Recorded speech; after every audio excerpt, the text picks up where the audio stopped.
Hello, good morning छात्रों। आज हम कक्षा 12 में सब्जेक्ट फिजिक्स फर्स्ट में देख रहे थे कूलाम का नियम, जो कि हमने जैसा कि पहले पढ़ा था कूलाम का नियम। उसके आगे डिस्कस करेंगे। कूलाम का नियम क्या आया था? F = 1/4 ε0 K Q1 Q2/r²। ठीक, ये कूलाम का नियम आया था।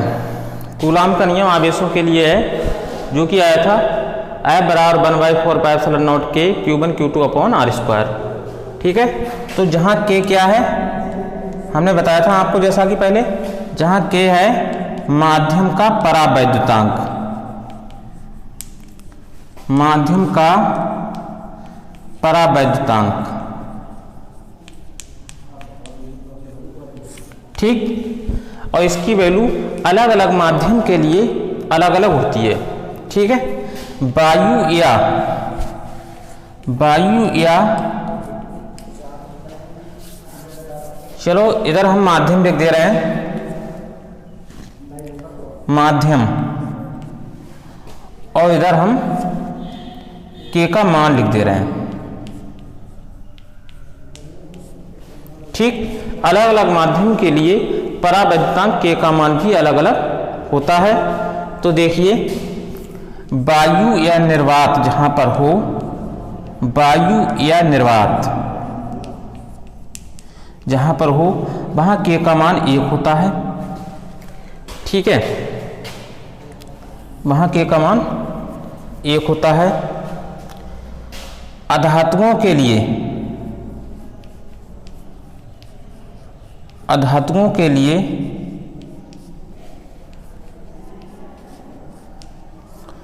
K का मान 1 से अधिक होता है। धातुओं के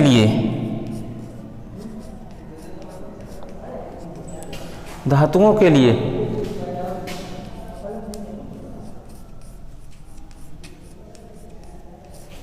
K का मान अनंत होता है, ये याद रखना है। और जल के लिए लिख दे रहे हैं, जल के लिए K का मान 80 या 81 होता है, ये याद रखना है। ठीक है, तो वायु या निर्वात के लिए K का मान 1, अधातुओं के लिए K का मान 1 से अधिक होता है, धातुओं के लिए K का मान अनंत होता है, और जल के लिए K का मान 80 या 81 होता है। ठीक है, तो इतनी चीज आपको याद रखनी है। ठीक, K का मान। बाकी अन्य माध्यम कांच के लिए भी क्या होता है, 2 से मतलब 5 और 10 के बीच में होता है। तो इस प्रकार से सभी माध्यमों के लिए अलग अलग होता है, जो कि आपको दिया होगा क्वेश्चन में, न्यूमेरिकल जहां भी आएगा। ठीक है, बाकी कुछ वैल्यू आपको, जैसे वायु या निर्वात के लिए तो विशेष कर याद रखना है आपको। अधातुओं के लिए 1 से अधिक होता है, धातुओं के लिए अनंत होता है। तो मेन है उनको तो आपको याद रखना है। ठीक है, इसके बाद देखते हैं, ये हो गया। अब देखिए, यहाँ पर लिखा है, और जो ε0 है ये भी नियतांक है, इसको कहते हैं हम वायु या निर्वात की वैद्युतशीलता।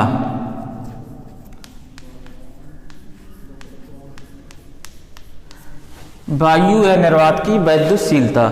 ठीक है, तो वायु या निर्वात की वैद्युतशीलता, इसकी जो वैल्यू होती है ε = 8.85 × 10⁻⁻12 कूलाम स्क्वायर प्रति न्यूटन मीटर स्क्वायर। ठीक, ये वैल्यू होती है, याद रखनी है आपको। ε0 को कहते हैं वायु या निर्वात की वैद्युतशीलता, और इसकी जो वैल्यू होती है वो 8.85 × 10⁻12 कूलाम स्क्वायर पर न्यूटन मीटर स्क्वायर। ठीक, तो इतने पॉइंट्स को आपको याद रखना है। ठीक है, आगे देखते हैं।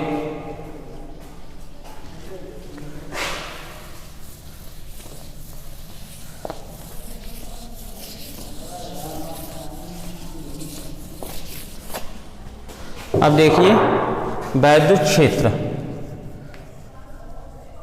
इलेक्ट्रिक फील्ड, वैद्युत क्षेत्र क्या होता है? तो देखिए हर आवेश अपने चारों ओर इलेक्ट्रिक फील्ड उत्पन्न करता है। आवेश के कारण ही वैद्युत क्षेत्र उत्पन्न होता है। ठीक है, आवेश के कारण ही वैद्युत क्षेत्र उत्पन्न होता है। तो देखिए यदि कोई आवेश यहाँ रखा है तो ये अपने चारों ओर वैद्युत क्षेत्र उत्पन्न करेगा। ठीक, अब इस आवेश का टाइप अलग अलग हो सकता है। तो इसका मतलब ये हुआ किसी आवेश की, चाहे ये प्लस ले लिया हमने, तो किसी आवेश के चारों ओर का वह क्षेत्र जिसमें किसी अन्य आवेश को लाने पर वह आकर्षण या प्रतिकर्षण का अनुभव करता है, वैद्युत क्षेत्र कहलाता है। तो देखिए आकर्षण कब होगा? यदि हम यहाँ पर प्लस है और दूसरे माइनस को ला रहे हैं। हमने इससे पहले बताया था आपको कि प्लस और माइनस के बीच में क्या होता है? आकर्षण होता है, और प्लस और प्लस के बीच में प्रतिकर्षण होता है। तो इसका मतलब ये हुआ कि ये चार्ज पे डिपेंड है, ये चार्ज कैसा रखा हुआ है और दूसरा जो चार्ज ला रहे हैं उसके समीप वो कैसा है। इनकी प्रकृति अगर समान है तो वे एक दूसरे को क्या करेंगे? रिपल्सन करेंगे, और अगर विपरीत है तो वे एक दूसरे को अट्रैक्शन करेंगे, आकर्षित करेंगे। ठीक है, तो इन दो पॉइंट्स को याद रखना है। समझ लो अगर आकर्षण कर रहे हैं तो उसके चारों ओर मतलब क्या आकर्षण हो रहा है? तो एक प्लस है दूसरा माइनस है। तो इसका मतलब वैद्युत क्षेत्र क्या होगा? किसी आवेश के चारों ओर का वह एरिया जिसमें किसी अन्य आवेश को लाने पर वह आकर्षण या प्रतिकर्षण का अनुभव करता है, वैद्युत क्षेत्र कहलाता है। वैद्युत क्षेत्र का जो सिंबल होता है वो कैपिटल ई होता है, इलेक्ट्रिक फील्ड। तो वैद्युत क्षेत्र को हम कैपिटल ई के द्वारा प्रदर्शित करते हैं। ठीक है, तो इस पॉइंट्स को याद रखना है। वैद्युत क्षेत्र को हम कैपिटल ई के द्वारा प्रदर्शित करते हैं। और जो वैद्युत क्षेत्र की डायरेक्शन हम दिखाते हैं तो वो कैसे दिखाते हैं? यदि ये प्लस है और ये माइनस है तो वैद्युत क्षेत्र की जो डायरेक्शन होगी वो प्लस से माइनस की ओर होगी। ये पॉइंट से याद रखना है आपको। ठीक है, जो वैद्युत क्षेत्र होगा वो हमेशा प्लस से माइनस की ओर होगा। कहीं पर भी अगर हम यहाँ पर प्लस लिख दें, यहाँ माइनस लिख दें, ये माइनस रखा है, ये प्लस रखा है, ये प्लस क्यू आवेश रखा है, ये माइनस क्यू आवेश रखा है, तो हम कहें कि यहाँ पर इस पॉइंट पे वैद्युत क्षेत्र की दिशा किधर को होगी? तो इस पॉइंट पे वैद्युत क्षेत्र की दिशा इधर को होगी, सदैव याद रखना है प्लस से माइनस की ओर होती है वैद्युत क्षेत्र की डायरेक्शन। ठीक, वैद्युत क्षेत्र की डायरेक्शन सदैव प्लस से माइनस की ओर होती है। ठीक है, इन पॉइंट्स को याद रखना है। आगे देखते हैं। अब हम देखते हैं वैद्युत क्षेत्र की तीव्रता। वैद्युत क्षेत्र की तीव्रता, फ्रीक्वेंसी ऑफ इलेक्ट्रिक फील्ड। तो वैद्युत क्षेत्र की तीव्रता क्या होती है? यानी वैद्युत क्षेत्र में स्थित कोई वैद्युत क्षेत्र में है, ये वैद्युत क्षेत्र है यहाँ पर रखा हुआ है, ये वैद्युत क्षेत्र अपने और चारों ओर वैद्युत क्षेत्र उत्पन्न कर रहा है।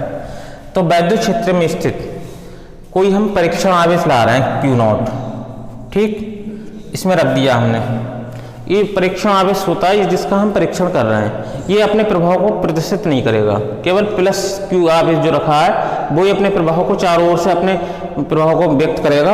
ये Q0 जो आवेश रखा है ये परीक्षण आवेश है, इसका एक्सपेरिमेंट किया जा रहा है, तो ये अपने प्रभाव को इफेक्ट को नहीं दिखाएगा, ये अपना इलेक्ट्रिक फील्ड उत्पन्न नहीं करेगा, केवल इलेक्ट्रिक फील्ड उत्पन्न करेगा ये। तो इसका मतलब क्या हुआ? हम ये वैद्युत क्षेत्र, इसके कारण वैद्युत क्षेत्र उत्पन्न हो रहा है, यहाँ पर हमने किसी एक्सपेरिमेंट चार्ज को रख दिया। तो इसका मतलब क्या हुआ? यानी वैद्युत क्षेत्र में इलेक्ट्रिक फील्ड में स्थित यानी किसी परीक्षण आवेश पर, किसी एक्सपेरिमेंट चार्ज पर लगने वाला जो फोर्स होता है, इसके कारण फोर्स लगेगा इस पर F, इसको वैद्युत बल कहते हैं, लगने वाला फोर्स बल।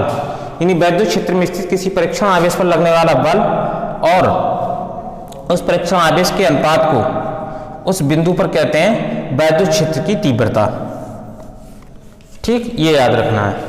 यानी कि वैद्युत क्षेत्र में स्थित किसी परीक्षण आवेश पर लगने वाला बल F और उस परीक्षण आवेश के अनुपात को, रेशियो को हम कहते हैं वैद्युत क्षेत्र की तीव्रता, जिसको हम कैपिटल E, वैद्युत क्षेत्र और वैद्युत क्षेत्र की तीव्रता दोनों का सिंबल सेम, एक ही बात है ना। तो वैद्युत क्षेत्र को हम कैपिटल E के द्वारा प्रदर्शित करते हैं। कैपिटल E बराबर होगा फार्मूला F/Q0। जो F है वो फोर्स है, Q0 चार्ज है। तो F है, F का मात्रक क्या होता है? न्यूटन। आवेश का क्या होता है? कूलाम। तो न्यूटन प्रति कूलाम। ठीक, न्यूटन प्रति कूलाम। इसका डायमेंशन फार्मूला यानी कि विमीय सूत्र भी हम निकाल सकते हैं। तो विमीय सूत्र कैसे निकालेंगे? न्यूटन। बल का विमीय सूत्र क्या होता है? mL/T - 2।